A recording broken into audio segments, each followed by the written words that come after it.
Masalah kewangan bukan sebab duit. Ada orang gajinya besar tetapi hidupnya masih sempit.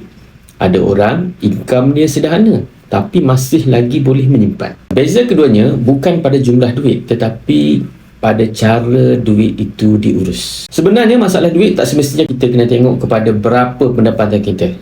Masalah sebenar ialah duit gaji kita tu tak sempat untuk dikumpulkan. Setiap kali gaji masuk, laju je habis. Kan? Punca utama duit cepat habis ialah pada perbelanjaan kecil yang berlaku setiap hari yang jarang kita sedar. Dan inilah virus duit tu. Contohnya bila kita ada duit dekat tangan kan, ia sebenarnya tiada halangan untuk digunakan. Sama ada nak transfer, nak mudah nak QR dan tak sempat kira dah habis.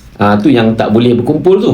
Jadi berbeza pula bila kita kumpul emas. Apabila duit kita ditukar kepada bentuk emas, segala-galanya berubah, terutamanya dalam tingkah laku kita. Kita akan jadi lebih berhati-hati dalam berbelanja. Pengalaman saya, emas cenderung untuk tahan kita dari menjual sewenang-wenangnya.